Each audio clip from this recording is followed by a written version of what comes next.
어, 조금 전에 2025년으로 넘어왔습니다. 우리가 찬양하는 동안에 2025년을 맞이하게 되어서 참 그래도 좋다 하는 생각이 듭니다. 우리가 다 부족한 사람들이고 연약한 사람들이고 하지만 그럼에도 불구하고 우리가 이 모습 이대로 하나님 옆에 나와서 찬양하고 또 예배 드릴 때에 또 하나님께서 우리를 긍휼히 여겨주실 줄로 믿습니다. 세상을 이렇게 이제 쭉 바라보다 보면 이 세상에 대해서 평가를 한다고 할 때, 지금 우리가 살고 있는 이 시대를 평가한다고 할 때에 점수를 얼마나 줄 수 있을까? 또는 이제 긍정적으로 평가할 수 있을까?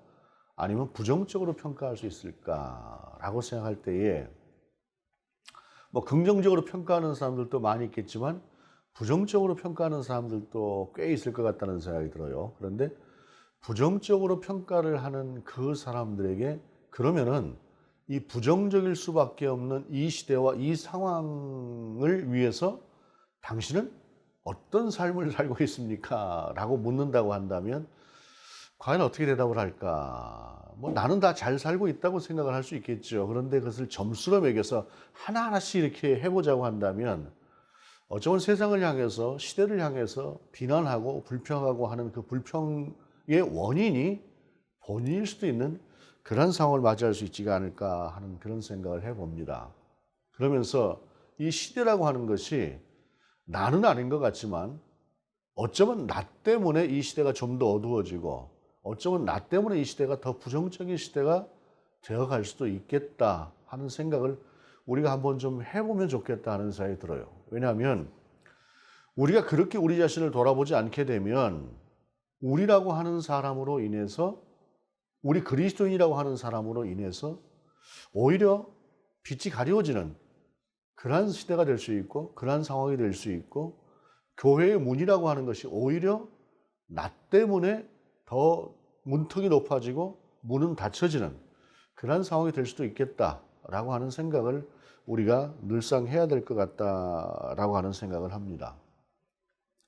오늘 본문의 말씀 에스겔서와 사도행전의 이 말씀은 우리 교단이 2025년도 주제 성구로 삼았던 말씀입니다. 먼저 우리가 주제 성구인 이 말씀을 보게 되면 내가 또 내 영을 너희 속에 두어 너희가 살아나게 하고 내가 또 너희를 너희 고국 땅에 두리니 나 여호와가 이 일을 말하고 이룬 줄을 너희가 알리라 여호와의 말씀이니라 라고 하는 이 에스겔서의 말씀은 하나님께서 에스겔을 골짜기로 데려가셔서 수많은 뼈들을 보게 하시지 않습니까? 해골들을 보게 하시면서 인자야 이 뼈들이 살겠느냐? 라고 할 때에 주께서 아십니다 라고 이렇게 대답을 하잖아요. 이 상황이 어떤 상황이냐면 이스라엘이, 그러니까 정확하게 남유다가 망하고 나서 바벨론의 포로로 끌려가서 그곳에서 있을 때에 이제 우리 모든 것이 다 끝났다라고 체념하고 있었던 그러한 사람들에게 우리 하나님께서 주시는 말씀이었어요. 아마도 체념할 수밖에 없었을 것이에요. 왜냐하면 이 이스라엘 사람들이 예루살렘인 성을 보고 성전을 보고 성을 보고 큰 성이다라고 이렇게 표현을 하기도 해요. 예루살렘 큰 성이다라고 하는 표현을 하기도 하는데, 예루살렘 성을 보다가 바벨론에 끌려가서 바벨론의 그 성을 봤을 때에, 그 어마어마한 성들을 봤을 때에 정말로 예루살렘에 있는 성은 작은 성에 불과해요. 뭐 비교할 수가 없을 만한 그러한 것들이죠. 옛날 우리가 한 70년대쯤에나 어쩌다가 한번 80년대에도 그렇고 어쩌다 한번 미국을 다녀오신 분들이 미국에 가봤더니 정말로 우리나라하고 비교가 되는 것이 엄청나더라 하는 그런 얘기를 하는 것들을 가끔 들은 적이 있는데, 말하자면 그런 식인 것이죠. 7, 80년대 미국하고 우리하고 비교하는 것 정도만큼이나 바벨론과 이 이스라엘 예루살렘은 차이가 났을 것이에요. 그리고 병력이나 또는 국력이라거나 이런 것들 상황을 비교를 해봐도 이제 우리는 모든 것이 끝났다. 도저히 희망이 없다. 어떻게 우리가 저 바벨론을 이기고 고국으로 돌아갈 수 있겠는가? 라고 하는 그런 생각을 하고 있었던 이스라엘을 향해서 지금 이 상황을 만드신 것도 하나님이시고 그 상황을 만드셨던 하나님의 목적하심은 그런 모든 과정들을 통해서 그들이 좀 회복되고 제정신을 차리고 돌아가게 되었을 때 하나님께서 그들을 다시 새롭게 하시겠다고 하는 그 목적을 두고 그 계획하에서 그들을 하나님께서 힘들게 하셨기 때문에 마른 뼈같이 도저히 살아날 수 없을 것 같은 그들 가운데에도 하나님께서 함께 하실 때에 회복이 될 것이다. 하나님이 함께 하시면 회복될 것이다. 라고 하는 말씀을 주신 것이 내가 또 내 영을 너희 속에 두어 너희가 살아나게 하고 라고 하는 이 말씀의 배경이 되는 것이다. 라고 하는 것이죠. 실제로 이제 그렇게 해서 이스라엘 백성이 나중에 어느 정도의 시간을 채웠을 때 하나님께서 그들을 다시 그들의 고국으로 돌아갈 수 있도록 오늘 본문에 있는 말씀처럼 돌아갈 수 있도록 하셨어요. 그런데 오늘 본문에서 말씀하고 있는 내가 또 내 영을 너희 속에 두어라고 하는 이 말씀의 본래적인 의미라고 하는 것은 어떤 의미일까? 그것은 우리가 사도행전으로 넘어오면서 성령이 우리 가운데 임하셨을 때에 그 성령이 임하셨던 그 말씀이 바로 오늘의 말씀, 그리고 이 말씀이 그때 이루어진 것이다 라고 하는 것을 우리가 고백하지 않을 수 없는 것이에요. 그러면서 이스라엘 백성이 이 말씀을 듣고 나서 수백 년의 세월이 흘러가고 나서 예수 그리스도가 이 땅에 오셨고 그 다음에 십자가를 지셨고 부활하신 이후에 성령이 우리 가운데 임하셨지 않습니까? 그리고 그 성령이 교회의 역동성을 두어서 교회로 하여금 세워지고 자라나게 하셨어요.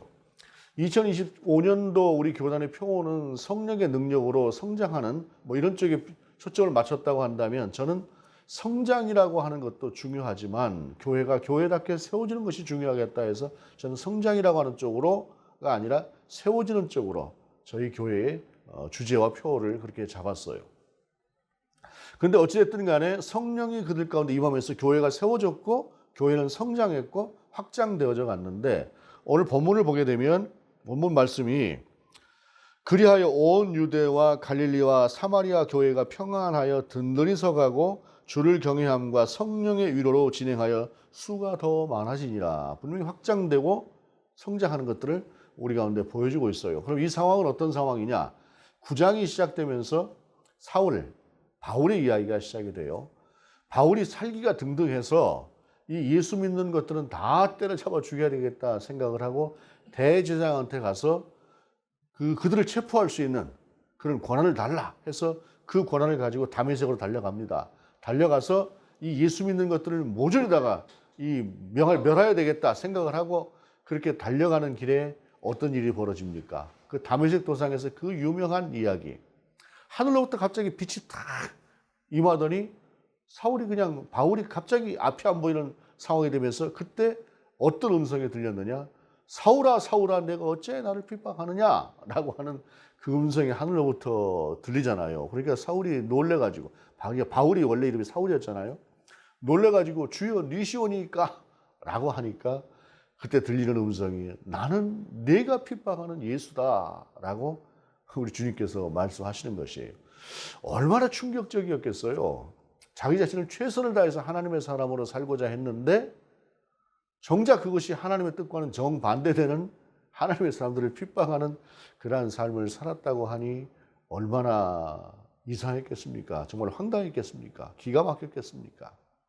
그러고 나서 바울이 눈이 이제 잠시 동안 멀게 되었을 때 아나니아라고 하는 제자를 통해서 안수를 받고 다시 눈이 회복이 되고 그러고 나서 이 사람이 바로 그 순간에 돌이켜갖고 예수는 그리스도다라고 하는 것을 전하잖아요. 근데 이제 그거를 또 바리새인들이 못 보는 거예요. 바리새인들이 못 보면서 그냥 이제 바울을 죽이려고 하는 그런 상황에서 바울은 또 이리 피하고 저리 피하기도 하지만 그럼에도 불구하고 최선을 다해서 정말 죽는 날까지 복음을 전하는 것이에요. 바로 그러한 역사 가운데 성령이 바울을 그렇게 변화시켰고 바울이 또한 그 성령의 힘을 입어서 또한 바울뿐만 아니라 함께하는 모든 사람들이 힘입어서 그렇게 교회를 세워나가는 성장시켜 나가는 그러한 모습을 본문을 통해서 우리가 확인을 할 수가 있는 것입니다. 그런데 여러분 가만히 한번 생각을 해보십시다. 바울이 이때 당시에 이것이 하나님을 위한 길이다라고 분명히 확신했던 그 확신이라고 하는 것이 오히려 하나님의 뜻과는 반대되는 모습이었어요. 여러분 오늘을 살아가는 우리 시대에 우리의 모습은 그런 모습이 없을까요? 여러분 신념하고 신앙은 분명히 다른 것입니다. 신념은 내 생각이라고 한다면 신앙은 하나님의 생각을 따라서 가는 것이 신앙인데, 오늘날 이 시대를 살아가는 우리가 너무 신념에 사로잡혀서 너무 내가 생각하는 것이 옳다고 여겨서 정작 신앙과는 거리가 먼 그러한 상태로 가고 있는 것은 아닌가라고 하는 생각을 오늘 이 본문을 통해서도 해보게 됩니다. 여러분, 언제나 내 생각을 내려놓는 훈련이 필요합니다. 내 생각을 내려놓는 훈련이 필요하고, 그리고 정말로 하나님의 은혜 가운데서 이것이 맞는 말일까, 맞는 것일까라고 하는 것들을 우리가 생각하는 태도가 필요하지요. 오늘이 아니라 벌써 어저께네요. 어저께 제가 잘 아는 PD하고 멀리 아주 물어보려고 전화를 했다가 통화를 하게 되면서 이런 얘기를 들었어요. 이제 다음 세대를 위한 그런 프로그램으로 다큐를 이제 지금 제작을 해서 곧 이제 방송을 할 텐데, 그 다큐를 제작하기 위해서 영국을 이제 이 친구가 이제 갔다 온 거예요. 영국을 갔다 왔는데, 영국에 다녀와서 이제 촬영했던 그 내용들이 이제 이런 내용들이 그 안에 이제 포함이 된다 그래요. 뭐냐면, 영국에는 결혼을 해서 애를 낳거나 동거를 하다가 애를 낳거나 애를 낳게 되면 정부에서 지원하는 지원이 똑같대요. 그러면서 이제 그것을 가지고 이것도 하나의 이제 대안이 될 수 있는 것이 아닌가 하는 쪽으로 이제 그 영상을 만들어 가지고 다큐를 이제 찍어 가지고 온 것 같아요. 그런데 그 얘기를 하면서 이제 하는 얘기가, 기껏 찍어 왔더니 심의를 하면서 그 동거하는 그 사람들에 대해서는 동거하는 사람들이 아니고 칭할 때 배우자라고 하는, 그러니까 연인이라고 하는 칭호가 아니라 배우자라고 하는 칭호를 써야 된다고 이제 그렇게 해 가지고 지금 이제 기껏 해 왔더니 이제 이런 식이 됐다. 이 동거도 하나의 방법이 될 수 있을 것이라고 하는 것으로 다큐멘터리를 이제 영상을 만들어 가지고 왔는데, 이렇게 좀 답답하다 그렇게 얘기를 해요. 그래서 제가 듣고 있다가, 아니, 기독교 TV가 당연히 그렇게 해야 되는 거 아니야? 그렇게 얘기를 했더니 이 친구가 이제 저한테 하는 얘기가, 근데 목사님은 어쩔 때 보면 굉장히 진보적인데 이럴 때 보면 굉장히 보수적이에요 그러더라고요. 그래 가지고 내가 그랬습니다. 나는 원래 보수적이야. 원래 보수적인데 좀 상식적으로 뭔 얘기를 하자고 얘기를 하면은 그때는 나를 보고 이상하게 다른 사람처럼 얘기를 하더라고. 이제 그렇게 얘기를 하는 소리를 들었어요. 근데 사실 저 같은 경우는 제가 봐도 상당히 좀 보수적입니다. 동성애 같은 것들에 대해서도 저는 100% 그것을 정죄하지는 않아요. 100% 정죄를 하지 않는데, 100% 제가 정죄를 하지 않는 것은 왜냐하면은 하나님께서 직접 제게 계시로 뭐 "저들을 상대하지 마라."라고 말씀하셨다거나 "저들은 100% 죄다."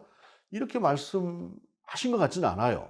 물론 그걸 제가 "그게 죄가 아니다."라고 하는 얘기가 아니라 "동성애는 분명히 잘못된 것이다."라고 생각을 함에도 불구하고 거기에 대해서 무조건적으로 "아니다."라고 하는 얘기를 제가 좀 삼가하려고 하는 것은 0.1%라도 내가 확신하고 있는 것들에 대해서 나중에 하나님께서 다르게 말씀하실 수 있는 여지도 있지 않을까라고 하는 생각에서 저는 약간의 여지를 두는 것이에요. 그럼에도 불구하고 저는 동성애에 대해서는 저에게 묻는다고 하면 저는 100% 반대를 합니다. 그리고 제가 갖는 것이 신앙적으로 맞다고 생각을 해요. 근데 무슨 0.1%의 여지냐라고 하는 것은 내가 갖고 있는 생각이라고 하는 것이 100%라고 얘기하는 것 자체가 오만일 수 있다. 스스로 그렇게 생각을 하기 때문에 저는 그렇게 이야기를 하는 것입니다. 그러다 이제 이런 얘기를 또 들었어요. 그 취재를 하는데 그러더래요. 그러면 이제 그 친구들 보고 "앞으로 자녀는 얼마나 낳을 것이냐?"라고 물었더니 그 친구의 대답이 뭐냐면, 지금 이제 개를 키우고 있는데 개를 좀 더 키우게 되면 애를 더 적게 낳을 거고, 개를 안 키우게 되면 애를 더 낳을 것이라고 그렇게 얘기를 했다는 것이에요. 아니, 저는 기가 막히더라고요. 어떻게 키우는 개하고 애하고 똑같이 이렇게 생각을 해서 그걸 비례한다고 이 얘기를 하는지 이해가 안 간다 그랬더니 또 역시 그렇게 얘기를 하더라고요. 저보고 굉장히 보수적이시네요." 그렇게 얘기를 해요. 근데 저는 이제 그 말을 들으면서 이런 생각을 했습니다. 에스겔서에 있는, 그리고 에스겔서의 배경이 되는 그러한 시대를 살았던 사람들이 남들도 똑같이 죄를 짓고 남들도 똑같이 하나님을 떠나고 남들도 똑같이 정의롭지 않게 사니까 자기들도 그래도 되는 거라고 생각을 했을 것이에요. 그것이 점점 더 지나가다 보니까 이제 그게 일상이 돼 버린 것이고, 그게 죄라고 하는 것을, 잘못이라고 하는 것을 인식을 못하는 단계까지 가버린 것이죠. 물론 제가 이것을 좀 오버해서 말씀드린 것일 수 있습니다. 그러나 우리가 개와 사람을 거의 동급처럼 생각한다라거나 혼인을 하지 않은 상태에서 애를 낳는 것도 아무런 문제가 아니다라고 생각을 한다라거나 동성애라고 하는 것 자체에 대해서도 전혀 다른 생각을 하지 않고 아무렇지도 않게 당연한 것이다라고 이야기를 하는 것 자체가 이것이 하나님 보시기에 옳은 것이냐라고 하는 것에 대해서 어떻게 그렇게 담대하게 이야기할 수 있는지 저는 그런 부분에 대해서 이 시대가 너무도 많이 하나님으로부터 멀어진 탓이다라고 생각을 합니다. 그리고 그것이 성경적이다라고 생각을 하고요. 그러면서 정치적으로도 그렇고 어떤 신념적인 부분에서도 그렇고 내가 옳으니까 내가 옳다고 생각하니까 하나님의 뜻도 이와 같을 것이다라고 생각하는 그러한 생각을 벗어나는 것. 그리고 하나님의 생각에 나의 생각을 맞추는 것. 여러분, 사람이 자기 생각을 너무 분명하게 가지고 있으면 성령도 어떻게 하지 못합니다. 성령의 능력으로 교회가 세워져 가기 위해서는 그저 성령 갖다가 붙여서 교회가 세워지거나 성장하는 것이 아니라 정말로 성령이 우리를 통해서 무엇을 원하시는가라고 하는 것에 대한 진지한 고민과 그리고 그 성령께서 말씀하시는 것을 따르려고 하는 정말로 성령으로 충만해져 가는 과정과 그 다음에 손해가 되더라도 순종하는 그 순종을 통해서 성령은 우리 가운데 역사하시는 것이지 내 생각을 그대로 가지고 있고 저는 이것이 옳다고 믿습니다 라고 할 때에 성령은 결단코 우리를 사용하시지 않는다라고 하는 사실을 우리가 기억할 필요가 있습니다. 여러분, 우리가 2025년도 우리의 주제를 성령의 능력으로 세워져가는 교회다라고 분명히 우리의 주제를 표를 세웠습니다. 그리고 그렇게 성령을 따라가기를 원합니다. 그러나 성령께서 우리를 어떻게 인도하실지 우리의 삶이 어떻게 하는 것이 성령의 역사를 따라가는 것일지 이것은 A, B, C로 딱 나눠서 이야기할 수 있는 부분은 아닙니다. 고민하고 기도하고 성령의 음성을 들으려고 하고 청종할 때에 우리가 그렇게 할 수 있는 부분이다라고 하는 것입니다. 2024년도 12월이 참 잔인하게 지나갔습니다. 무안공항에서의 그 참 여객기 참사, 어떻게 이런 아픔들을 겪어야 하는가라고 하는 그러한 시간들을 또 지나갔고 12.3 내란이라고 하는 참 초유의 그 엄청난 그 이상한 일들로 인해서 참 전국이 지금 혼란스러운 그러한 상태입니다. 그러나 이 상황들을 통해서 우리는 어떤 진보를 이루고 또 어떤 정의로운 결과를 만들어 가야 될 것인가라고 하는 것들에 대해서도 고민을 해야겠죠. 저로서도 보게 되면 제가 지난 3월에 대만을 다녀왔지 않습니까? 타이루거 국립공원을 제가 다녀왔는데 다녀오고 나서 일주일 후에 타이루거 국립공원이 그냥 그대로 지진이 나서 수백 명의 사상자가 나오더라고요. 뭐 일주일 차라고 하는 것이 뭐 아무것도 아닌 것 같지만 다녀왔고 그리고 나중에 화면을 통해서 내가 걸어왔던 그 쭉 그 길이 지진으로 인해서 그렇게 되어진 모습들을 보고 나니까 남일 같지가 않더라고요. 근데 이번에 또 무안공항에서 그 제주항공 항공기 여객기 사건 그 참사도 보니까 제가 9월 달에 그 비행기 타고 갔다 왔던 사람으로서 야, 이게 참 남일 같지 않다라고 하는 그런 생각을 하게 되었습니다.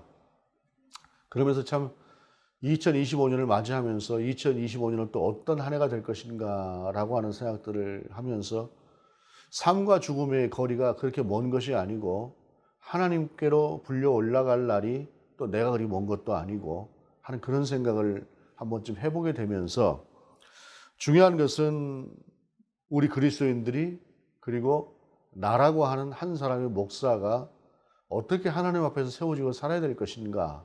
그것은 역시 성령을 따라가는 것이고 그 성령을 따라간다라고 하는 것은 어떤 정해진 룰이 있다기보다는 정말로 믿음 안에서 그분과 나의 인격적인 관계와 교제를 통해서 이루어지는 것이다 라고 하는 것을 알지는데, 또 그렇게 살아갈 수 있는 한 해가 될 수 있기를, 그리고 하나님 부르시는 그날까지 그렇게 세워줄 수 있기를 기억해야 되겠다, 그렇게 해야 되겠다 하는 생각을 하게 되었습니다. 부디 함께 이제 2025년을 시작하면서 또 성령의 능력으로 우리가 교회만 세워지는 것이 아니라 저와 여러분도 세워지고, 또한 이 시대가 정말 신앙으로 우리가 지키고 살아간다고 하는 것이 결코 만만하게 쉽지 않은 그러한 시대라고 하는 것은 분명한 이 시대에 저와 여러분 함께 우리 공동체가 그렇게 성령의 능력 안에서 세워지는 공동체로 함께 할 수 있기를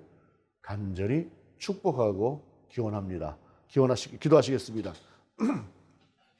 주님, 성령의 능력으로 세워져 가는 우리 한 사람 한 사람의 성도가 되게 하시고 그러한 교회가 되게 하여 주옵소서. 그런 2025년이 되게 하시옵소서. 주 예수 그리스도 이름으로 기도드립니다. 아멘.